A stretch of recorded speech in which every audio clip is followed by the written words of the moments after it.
আউযু বিল্লাহি মিনাশ শাইতানির রাজিম। বিসমিল্লাহির রহমানির রহিম। আমি আব্দুল্লাহ আল মাহমুদ, সহকারী অধ্যাপক হিসাব বিজ্ঞান, police lines school and college, Rangpur.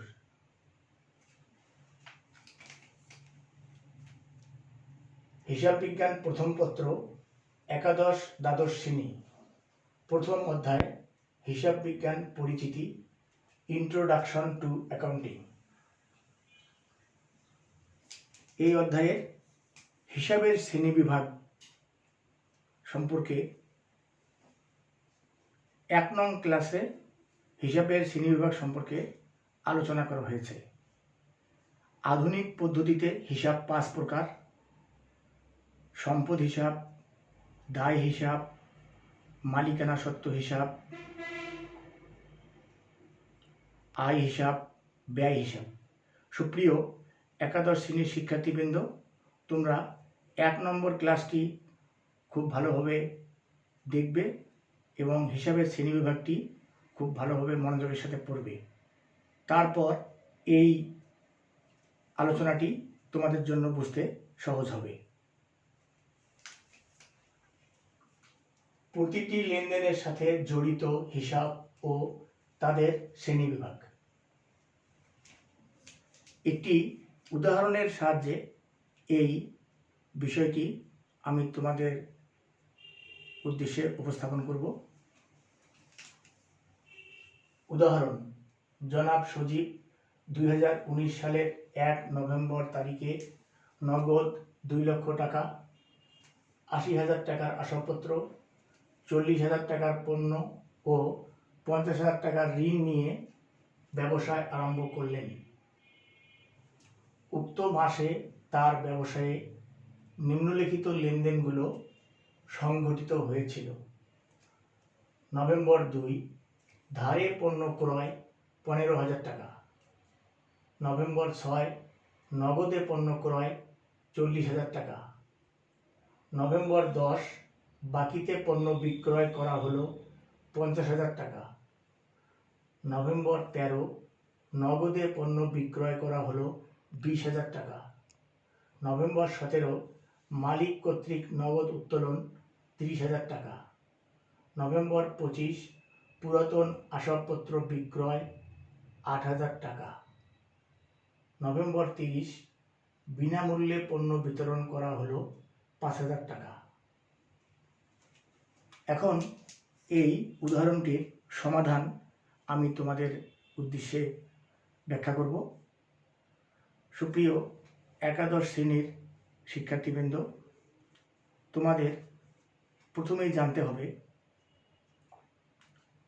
প্রতিটি লেনদেনে কমপক্ষে 2টি হিসাব থাকে। কোনো কোনো লেনদেনে 2টির অধিক হিসাবও থাকতে পারে। যেমন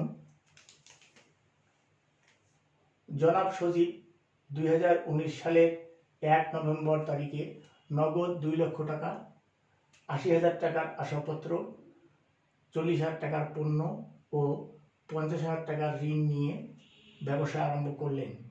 এই লেনদেনটিতে মোট 5টি হিসাব রয়েছে।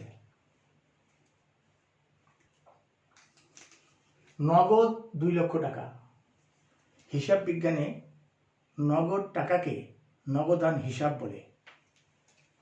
নগদ 2 লক্ষ টাকা, এর নাম নগদান হিসাব। 80,000 টাকার আসবাবপত্র, এর নাম আসবাবপত্র হিসাব। 40,000 টাকার পণ্য, এর নাম ক্রয় হিসাব। কারণ পণ্য হিসাব নামে কোনো হিসাব নাই।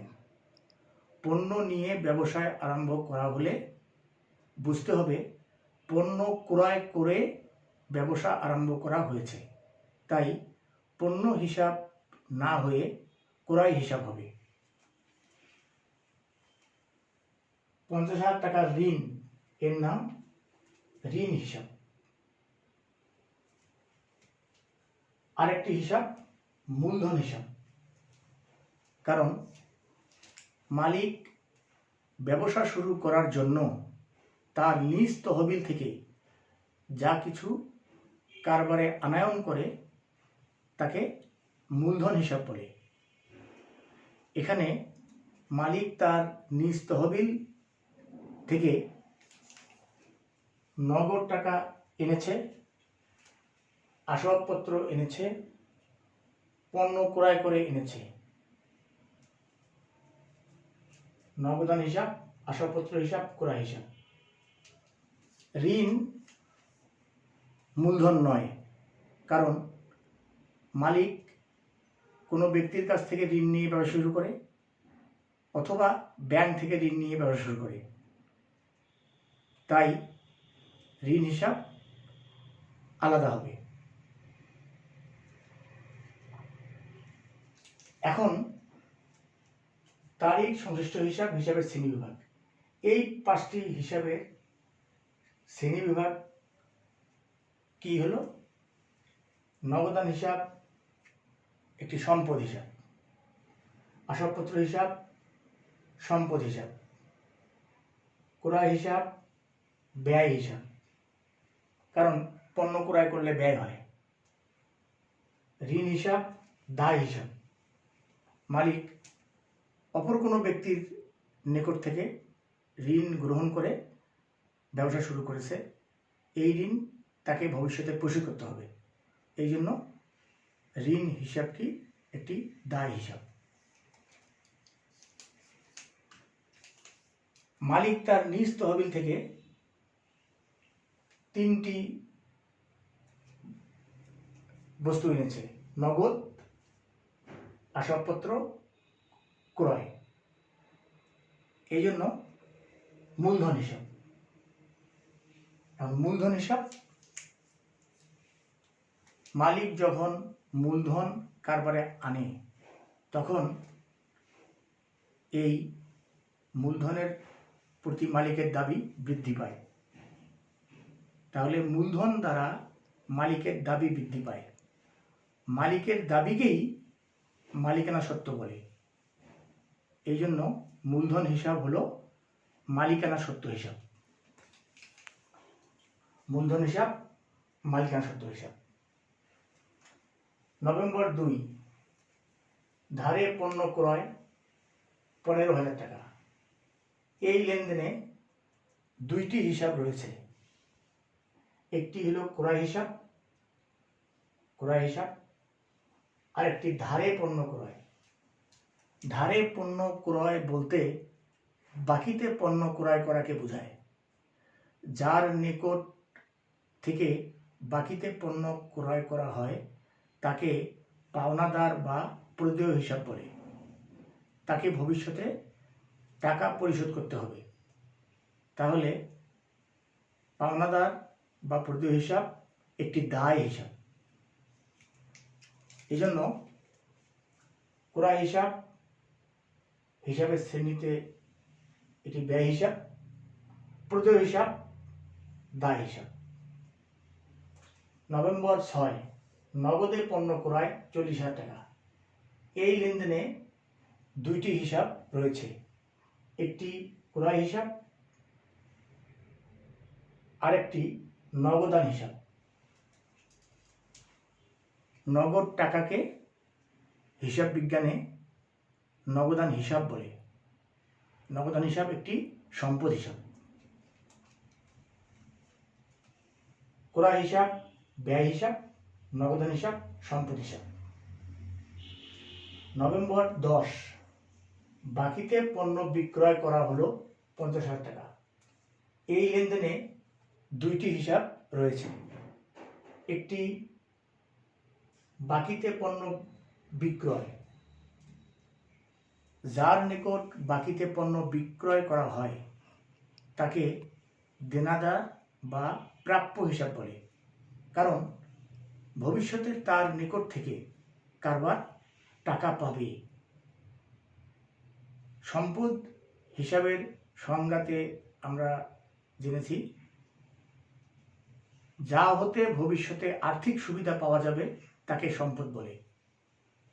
তাহলে যার কাছে বাকিতে পণ্য বিক্রয় করা হলো ভবিষ্যতে তার নিকট থেকে টাকা পাওয়া যাবে। এই জন্য প্রাপ্য হিসাব একটি সম্পদ হিসাব। বাকিতে পণ্য বিক্রয় যার কাছে করা হলো তাকে প্রাপ্য হিসাব বলে। প্রাপ্য হিসাব একটি সম্পদ হিসাব। তাহলে প্রাপ্য হিসাব, সম্পদ হিসাব। বিক্রয়, বিক্রয় বলতে আয় বোঝায়। বিক্রয় হিসাব, আয় হিসাব। নভেম্বর 13, নগদে পণ্য বিক্রয় করা হলো 20,000 টাকা। এই লেনদেনে দুইটি হিসাব রয়েছে। একটি নগদান হিসাব, নগদ টাকা কারবারে আসলো। আরেকটি বিক্রয় আয় হিসাব, বিক্রয় নামক আয়। তাহলে একটি নগদান হিসাব, সম্পদ হিসাব, আর একটি বিক্রয় হিসাব, আয় হিসাব। নভেম্বর 17, মালিক কর্তৃক নগদ উত্তোলন 30,000 টাকা। মালিক তার ব্যক্তিগত প্রয়োজনে কারবার হতে টাকা উত্তোলন করলে বা পণ্য উত্তোলন করলে বা তার পারিবারিক বাজার খরচ করলে বা তার ছেলেমেয়ের জন্য কোনো খরচ করলে বা তার স্ত্রীর জন্য কোনো খরচ করলে তাকে উত্তোলন বলে। মালিক কারবার থেকে তার ব্যক্তিগত প্রয়োজনে নগদ টাকা উত্তোলন করেছে। তাহলে এখানে কারবারের সম্পদের উপর মালিকের দাবিকে মালিকানা সত্ত্ব বলে। যখন মালিক কারবারে মূলধন আনয়ন করে তখন মালিকের দাবি বৃদ্ধি পায়। এজন্য মূলধন হিসাব দ্বারা মালিকানা সত্ত্ব বৃদ্ধি পায়। আর যখন মালিক তার ব্যক্তিগত প্রয়োজনে নগদ টাকা উত্তোলন করে তখন মালিকের দাবি হ্রাস পায়, তার মানে মালিকানা সত্ত্ব হ্রাস পায়। তাহলে উত্তোলন দ্বারা মালিকানা সত্ত্ব হ্রাস পায়। এই জন্য এখানে একটি হিসাব হলো উত্তোলন হিসাব, মালিকানা সত্ত্ব হিসাব, আর একটি হিসাব হলো নগদান হিসাব, সম্পদ হিসাব। নভেম্বর 25, পুরাতন আসবাবপত্র বিক্রয় 8,000 টাকা। এই লেনদেনে দুইটি হিসাব রয়েছে। একটি পুরাতন আসবাবপত্র বিক্রয়ের ফলে নগদ টাকা কারবারে আসলো, একটি নগদান হিসাব। আরেকটি আসবাবপত্র হিসাব। আসবাবপত্র নামক সম্পদ কারবারে হ্রাস পেল, কারবার থেকে চলে গেল। তাহলে একটি নগদান হিসাব, সম্পদ হিসাব, আর একটি আসবাবপত্র হিসাব, সম্পদ হিসাব। নভেম্বর 30, বিনামূল্যে পণ্য বিতরণ করা হলো 5,000 টাকা। এই লেনদেনে দুইটি হিসাব রয়েছে। বিনামূল্যে পণ্য বিতরণ করাকে বিজ্ঞাপন হিসাব বলে। জনগণের কাছে কারবারের পরিচিতি লাভ করার জন্য এবং জনগণের কাছে কারবারের পরিচিতি প্রসার করার জন্য, বিক্রয় বৃদ্ধির জন্য কখনো কখনো কারবার বিনামূল্যে পণ্য বিতরণ করে থাকে। বিনামূল্যে পণ্য বিতরণ করা এক প্রকার বিজ্ঞাপন নামক ব্যয়। তাহলে এখানে বিনামূল্যে পণ্য বিতরণ এর নাম বিজ্ঞাপন হিসাব। আর এখানে নগদ টাকা বিতরণ করা হয়নি, পণ্য বিতরণ করা হয়েছে। ক্রয় করা পণ্য, কারবারের ক্রয়কৃত পণ্য থেকে 5,000 টাকার পণ্য বিনামূল্যে বিতরণ করা হয়েছে। ফলে কারবারের ক্রয়কৃত পণ্য হ্রাস পেয়েছে। এজন্য একটি হিসাবের নাম হবে ক্রয় হিসাব, নগদান হিসাব হবে না, ক্রয় হিসাব। তাহলে বিজ্ঞাপন হিসাব, ব্যয় হিসাব, ক্রয় হিসাব, ব্যয় হিসাব। সুপ্রিয় একাদশ শ্রেণীর শিক্ষার্থীবৃন্দ, তোমরা এই ধরনের উদাহরণ পাঠ্যপুস্তকে পড়বে, বোঝার চেষ্টা করবে, তাহলে তোমাদের কাছে হিসাবের শ্রেণীবিভাগ খুব সহজ মনে হবে। আমি তোমাদের সার্বিক কল্যাণ কামনা করি।